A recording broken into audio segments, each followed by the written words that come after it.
स्वागत है।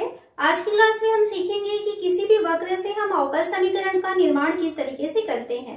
तो अवकल समीकरण का निर्माण करने के लिए आपको ये ध्यान रखना है कि किसी भी वक्र के समीकरण में जितने स्वेच्छ अचर होंगे उतने बार आपको वहां पर अवकलन की प्रक्रिया करनी है। स्वेच्छ अचर का मतलब क्या होता है? जैसे मान लीजिए यहाँ पर भी हम एक एग्जाम्पल लिए हुए हैं y equal to m x. तो y equal to m x में ये x जो है वो चर राशि है जिसको कि हम स्वतंत्र चर कहते हैं। y जो है वो एक परतंत्र चर है।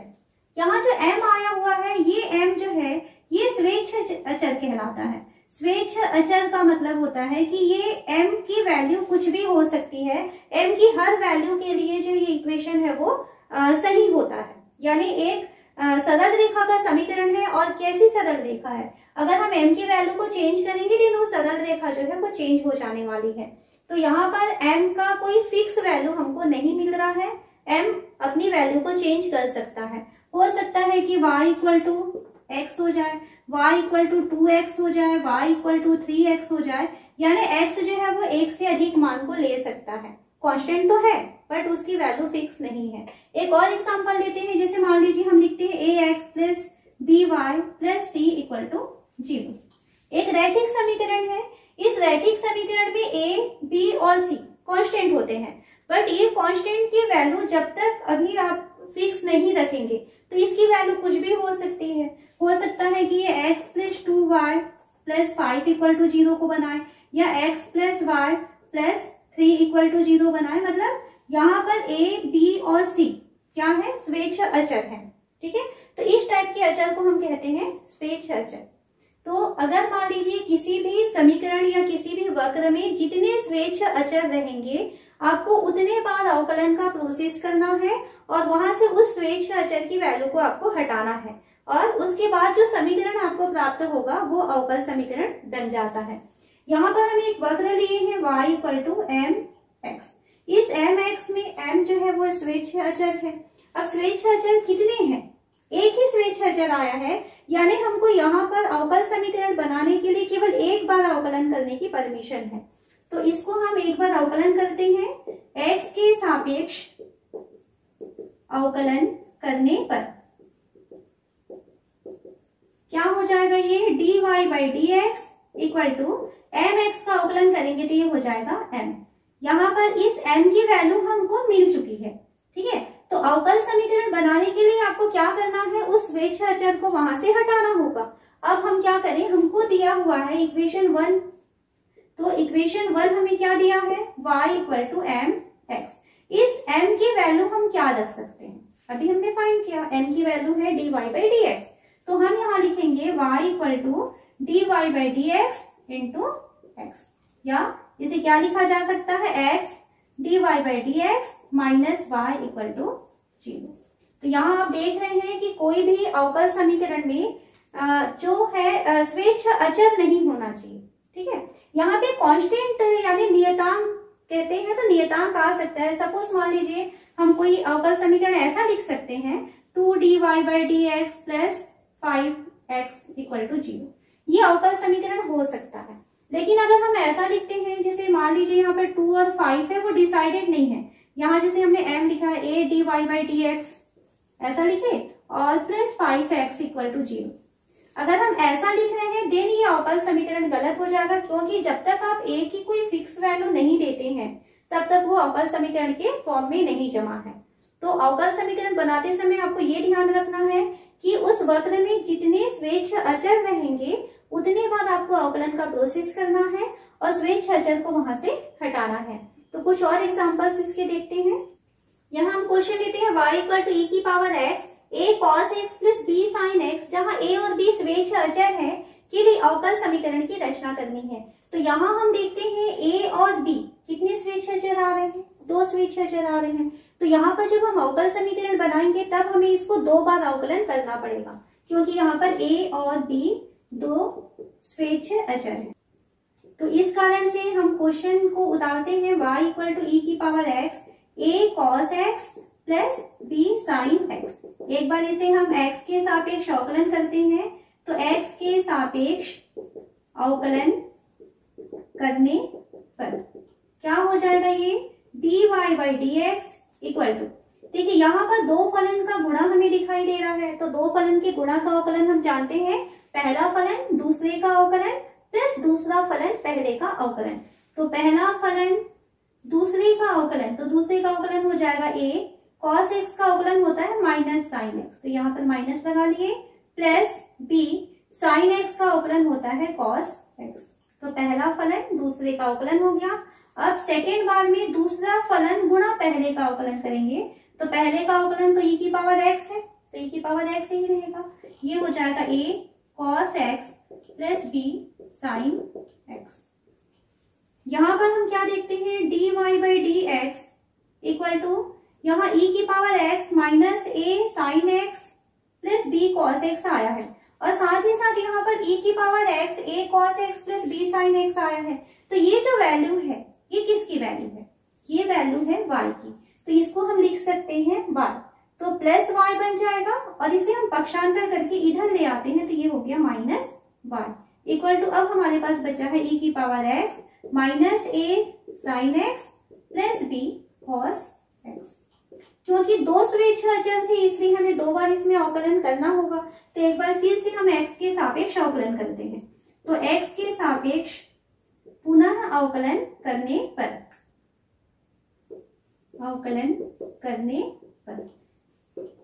dy बाई डी एक्स का अवकलन हो जाएगा d square y by d x square minus y का अवकलन हो जाएगा dy by d x equal to, यहाँ हम देखते हैं दो फलन का फिर से गुणा आया हुआ है, तो पहला फलन दूसरे का अवकलन, तो माइनस a साइन x का अवकलन हो जाएगा cos x plus b cos x का अवकलन हो जाएगा माइनस साइन x, तो ये माइनस हमको यहाँ रखना पड़ेगा, ठीक है।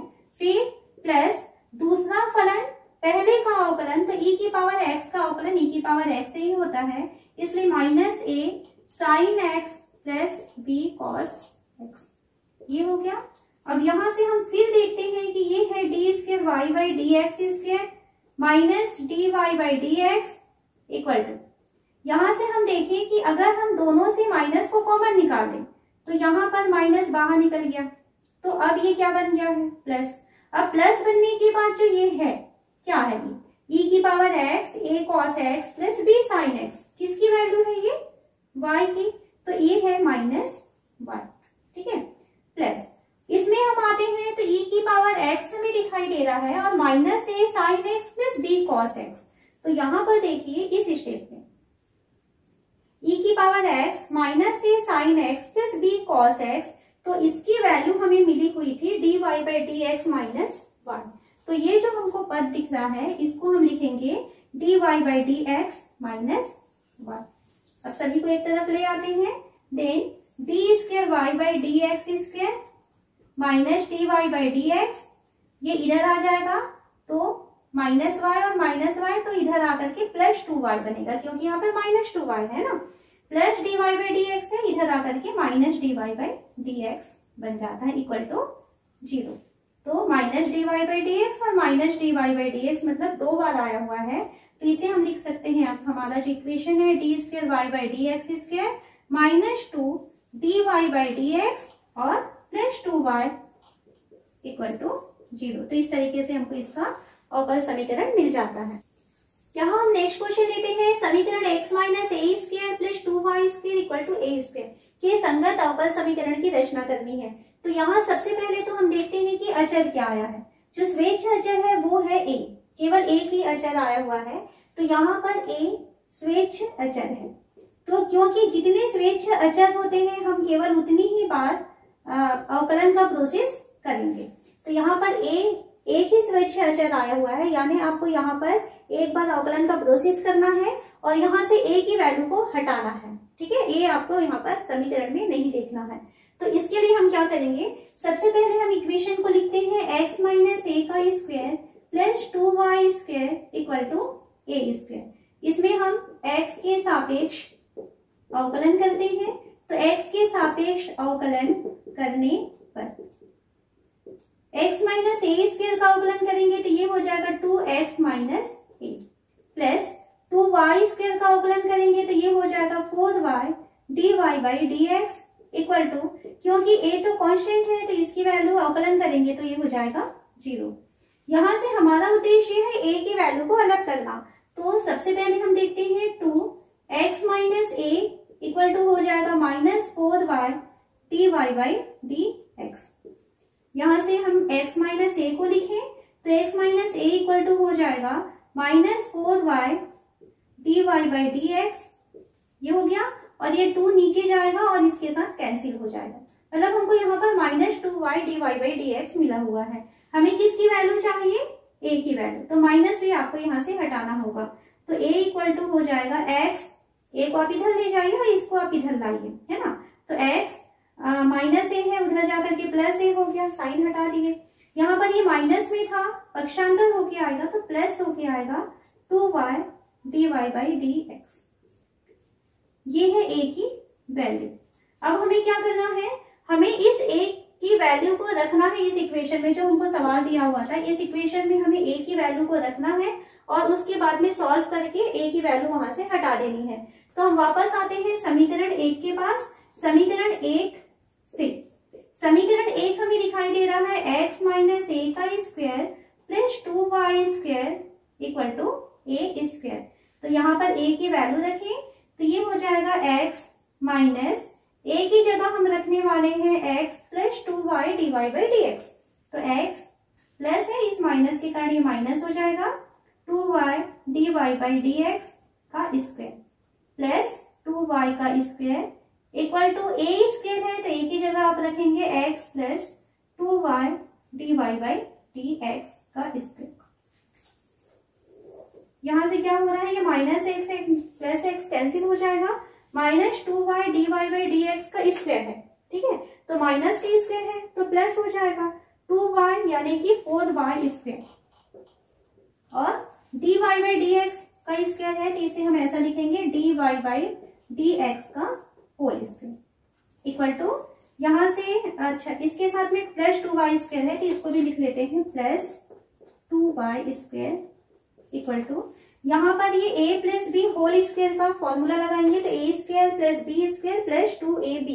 तो a स्क्वायर यानी कि x square plus b square यानी 4y square dy by dx का होल स्क्वायर और प्लस 2ab यानी कि 4xy dy बाई dx। यहाँ हम देखते हैं कि दोनों ही पक्षों में 4y square dy by dx का होल स्क्वायर आया हुआ है तो दोनों से हम इसे कैंसिल कर सकते हैं। यहाँ अब हमें मिल रहा है 2y square equal to x square plus 4xy dy by dx। तो ये आपका अवकल समीकरण है। थोड़ा सा इसको रीअरेंज कर लेते हैं तो 4xy dy by dx plus x square minus 2y square equal to 0। तो इस तरीके से हमको यहाँ पर इसका अवकल समीकरण मिल जाता है, dy बाई dx रहेगा। यहाँ हमें क्वेश्चन दिख रहा है, मूल बिंदु से जाने वाले तथा x अक्ष को मूल बिंदु पर स्पर्श करने वाले वृत्तों के कुल का अवकल समीकरण ज्ञात कीजिए। यानी आपको ऐसे वृत्त लेने हैं जो क्या हो रहा है, x अक्ष को मूल बिंदु पर स्पर्श करता है और साथ ही साथ वो मूल बिंदु से होकर के गुजर रहा है। तो आपको किस तरीके के वृत्त मिलने वाले हैं? आपको ऐसा लेना है कि x अक्ष को मूल बिंदु पर टच करेगा तो ये इस तरीके से वृत्त हो सकता है या ऐसा वृत्त हो सकता है या इस तरीके से वृत्त आपको मिलने वाले हैं। यानी ऐसे सारे वृत्त जो x अक्ष को मूल बिंदु पर ही स्पर्श करता है। तो ऐसे वृत्तों का जो कुल होगा या जो समूह होगा उसके लिए हमें अवकल समीकरण की रचना करनी है। तो सबसे पहले तो हम ये देखें कि इस टाइप का जो वृत्त है उसमें त्रिज्या और केंद्र क्या होते हैं। तो यहाँ पर क्योंकि वो मूल बिंदु को x अक्ष पर स्पर्श करता है, आपने पढ़ा हुआ है कि जो स्पर्श बिंदु होता है, ठीक है, स्पर्श केंद्र से हम स्पर्श बिंदु को यदि मिलाते हैं तो वहां पर 90 अंश का कोण बनता है, वो उस पर लंब होती है, आपने छोटी क्लास में पढ़ा हुआ है। यहाँ पर ये x अक्ष है, मतलब कितने अंश का कोण बनने वाला है, 90 अंश का कोण बनेगा। यानी ये जो केंद्र है वो केंद्र हमें कहाँ मिलने वाली है, y अक्ष में। तो y अक्ष में वृत्त के आपको केंद्र मिलने वाले हैं, ओके। और इसमें y अक्ष में जो वृत्त का केंद्र मिलेगा तो हम जानते हैं कि y अक्ष में किसी भी बिंदु का जो निर्देशांक होता है उसके लिए x की वैल्यू 0 हो जाती है। तो यहाँ पर y में जो वृत्त का केंद्र मिलने वाला है उसके लिए x की वैल्यू तो 0 हो जाएगी और y की वैल्यू चेंज हो सकती है ना। पास वाला वृत्त है देन y की वैल्यू अलग होगी। जितने वृत्त लेते जाएंगे देन जैसे जैसे वृत्त बड़ा होता जाएगा y की वैल्यू चेंज हो सकती है। तो हम मान लेते हैं, माना वृत्त का केंद्र, क्योंकि यहाँ पर x की वैल्यू 0 होने वाली है और y की वैल्यू कुछ भी हो सकती है, मतलब एक स्वेच्छा अचर आपको मिलने वाला है, तो मान लेते हैं कि वो a है। वृत्त का केंद्र 0a है। अगर वृत्त का केंद्र 0a है तब इसकी त्रिज्या क्या हो जाएगी, तो त्रिज्या की वैल्यू हो जाएगी a। तो आपको केंद्र मिल चुका और त्रिज्या मिल चुकी। अब हमको वृत्त की समीकरण को निकालना होगा। हमने वृत्त का समीकरण पढ़ा हुआ है कि अगर मान लीजिए वृत्त का केंद्र h के होता है और त्रिज्या होती है r, देन आप वृत्त का समीकरण पढ़े हुए हैं x minus h square plus y minus k square equal to r square. ये हम वृत्त के समीकरण को पढ़े हुए हैं। तो यहाँ पर वृत्त का जो केंद्र है वो 0a आया है और त्रिज्या जो है वो a आया है। इस कारण से यहाँ पर वृत्त का समीकरण हो जाएगा x माइनस 0 का square plus y minus a का square equal to a square. ये वृत्त का समीकरण है। थोड़ा सा सॉल्व करते हैं इसे। X square plus y square minus 2ay plus a square equal to a square, ये दोनों कैंसिल हो जाएगा। तो हमें इसका समीकरण मिल रहा है x square plus y square minus 2ay equal to 0। ये एक वृत्त के कुल को या वृत्त के समूह को प्रदर्शित कर रहा है जो a रेडियस रखता है और साथ ही साथ वो x अक्ष को स्पर्श कर रहा है। कहां पर, मूल बिंदु पर। अब हमें इसके लिए अवकल समीकरण की रचना करनी है। तो यहाँ हम देखते हैं जो a है कैसा है, ये एक स्वेच्छ अचर है। तो इस समीकरण में स्वेच्छ अचर केवल एक आया है। 2 को आप स्वेच्छ अचर नहीं लेंगे, 2 की वैल्यू फिक्स है, 2 की वैल्यू 2 ही होती है ना। तो ये स्वेच्छ अचर नहीं कहलाता है। a जो है वो अपनी वैल्यू को चेंज कर सकता है। तो केवल एक स्वेच्छ अचर आया है, यानी यहाँ पर जब हम अवकल समीकरण बनाएंगे तो इसको एक बार हम अवकलन का प्रोसेस कर सकते हैं। तो इसको हम x के सापेक्ष अवकलन करते हैं। x के सापेक्ष अवकलन करने पर ये हो जाएगा 2x plus 2y dy by d x minus 2a dy by d x equal to 0। हमारा उद्देश्य क्या है, a की वैल्यू को यहां से हटाना। तो इसके लिए हम लिखेंगे 2x plus y dy by d x, इसको हम दूसरी तरफ पक्षांतर कर देते हैं, इक्वल टू हो जाएगा 2a dy by d x. 2 दोनों तरफ से कैंसिल हो जाएगा। किसकी वैल्यू अलग रखना चाहते हैं हम, a की वैल्यू। तो a को यदि हम अलग रखेंगे तो a की वैल्यू क्या होगी, dy बाई डी एक्स, इधर पक्षांतर हो जाएगा। तो ये हो जाएगा x plus y dy by d x upon dy by d x. या इसको अगर हम शॉर्ट कट में लिखना चाहते हैं तो लिखेंगे x plus y dash upon y dash. Y dash मतलब होता है dy बाई डी एक्स। अब इस a की वैल्यू को आपको कहाँ रखना है, ये जो इक्वेशन लाए थे हम वक्रों का कुल या वृत्तों का जो कुल आया था, इसमें आपको जो a की वैल्यू दिखाई दे रही है वहां पर आपको इस इक्वेशन को या x की जो वैल्यू आई हुई है a की, उसको आपको यहाँ पर रख देना है।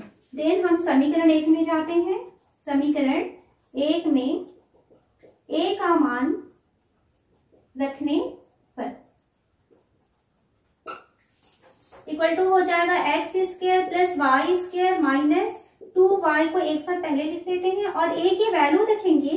तो a की वैल्यू क्या है, यहाँ पर है x plus y dash upon y dash equal to 0। यहाँ से नीचे y डैश आया है, इधर हम इसको क्रॉस मल्टीप्लाई करके ला सकते हैं इधर। तो x square y dash plus y square y dash minus 2xy, ये प्लस माइनस माइनस हो जाएगा, 2y square y dash equal to 0। यहाँ से एक्स स्क्वायर वाई ये तो रहेगा x square y dash, y square y dash plus में है और ये minus 2y square y dash आया हुआ है। तो यहाँ से एक बार कैंसिल हो जाएगा, ये इसको मैं पहले लिख लेती हूँ माइनस 2xy और माइनस ये एक बार होगा y square y dash equal to 0। यहाँ से y डैश वाले पदों को हम एक साथ रखते हैं, तो इन दोनों से हम y डैश कॉमन निकाल लें तो यहाँ पर हमें मिलेगा x square minus y square. Minus 2xy है, पक्षांतर करके दूसरी तरफ ले जाएंगे तो ये हो जाएगा इक्वल टू 2xy। इसको या तो यहीं पर छोड़ सकते हैं या फिर थोड़ा सा और आगे इसको अगर हम सॉल्व करें तो y डैश की वैल्यू हो रही है 2xy upon x square minus y square. y dash किसको माने हुए थे हम, तो y डैश का मतलब होता है dy बाई डी एक्स। तो इसे और यदि लिखना चाहें तो आप लिख सकते हैं dy by d x equal to 2xy upon x square minus y square. तो ये जो वक्रों का कुल था जो एक्स अक्ष को मूल बिंदु पर स्पर्श करता है, ऐसे वक्रों के कुल का ये अवकल समीकरण हमको मिल जाता है। नेक्स्ट हम क्वेश्चन लेते हैं, ऐसे दीर्घवृत्तों के कुल को निरूपित करने वाले अवकल समीकरण ज्ञात कीजिए जिनकी नाभियां एक्स अक्ष है तथा केंद्र मूल बिंदु है। आपको दीर्घवृत्त का समीकरण कहता है तो आप जानते हैं ऐसा दीर्घवृत्त जिसका केंद्र मूल बिंदु होता है, ये होता है x square upon a square plus y square upon b square equal to 1। साथ ही साथ उसने कहा है कि इसकी जो नाभियां हैं वो एक्स अक्ष में होनी चाहिए। तो ये तब पॉसिबल होगा जब ए की वैल्यू ग्रेटर देन हो जाएगी बी से, तब ऐसे अवकल यहाँ पर आपको ऐसे दीर्घवृत्त मिलेंगे जो मूल बिंदु में जिसका केंद्र होगा और जिसकी नाभि जो है वो एक्स अक्ष में होगी। तो इसका डायग्राम किस तरीके से बनेगा, तो ऐसे सारे जो आपको दीर्घवृत्त दिखाई देंगे वो इस शेप में रहेंगे। ये इसका दीर्घ अक्ष होता है, इस तरीके से आपको पूरे यहाँ पर दीर्घवृत्तों का एक कुल दिखाई देगा। तो इस कुल के लिए हमें क्या करना है, अवकल समीकरण की रचना करनी है। तो अवकल समीकरण बनाने के लिए हम क्या देखते हैं कि यहाँ पर जो स्वेच्छ अचर है क्या है, ए और बी, यानी ए और बी की वैल्यू चेंज हो जाएगी, देन दीर्घवृत्त की साइज जो है वो बदल जाएगी। यहाँ पर 1 जो है वो कांस्टेंट तो है बट वो स्वेच्छ नहीं है, उसकी वैल्यू फिक्स है। तो यहाँ पर 2 स्वेच्छ अचर हमें दिखाई दे रहे हैं ए और बी, इस कारण से हमें अवकल समीकरण बनाने के लिए इसे 2 बार अवकलन का प्रोसेस करना होगा। तो एक बार हम अवकलन करते हैं इसका एक्स के सापेक्ष, तो एक्स के सापेक्ष अवकलन करने पर ये हो जाएगा 2x upon a square plus 2y upon b square dy by d x equal to 0। दोनों तरफ से हम 2 कैंसिल कर सकते हैं, इसे लिखा जा सकता है x by a square plus y by b square dy by d x equal to 0। ये इक्वेशन 1 है। एक बार अवकलन का प्रोसेस हो गया। अब क्योंकि 2 स्वेच्छ अचर थे तो फिर से एक बार x के सापेक्ष अवकलन करेंगे। तो x के सापेक्ष अवकलन करने पर ये हो जाएगा 1 बाई ए स्क्वायर प्लस यहां से देखिए 1 बाई बी स्क्वायर तो रहेगा, लेकिन y dy by d x आया हुआ है तो 1 बाई बी स्क्वायर को हम कांस्टेंट है बाहर निकाल देते हैं। 2 फलन का गुणा हो रहा है तो पहला फलन दूसरे का अवकलन यानी d square y by d x square plus दूसरा फलन पहले का अवकलन, तो पहला फलन है y का अवकलन करेंगे तो dy बाई डी एक्स मिलेगा, dy बाई डी एक्स के साथ गुणा होके वो dy बाई डी एक्स का होल स्क्वायर बना देगा इक्वल टू 0। यहां से हम क्या करें, 1 by a square equal to इस दूसरे पद को पक्षांतर करते हैं तो 1 by b square y d square y by d x square plus d y by d x का होल स्क्वायर, ये मिल जाता है। हमारा उद्देश्य क्या है, यहाँ से स्वेच्छ अचर को अलग हटाना। तो ये बी स्क्वायर और ए स्क्वायर ये दोनों स्वेच्छ अचर है, तो यहाँ से इस बी स्क्वायर की वैल्यू को हम हटा देते हैं।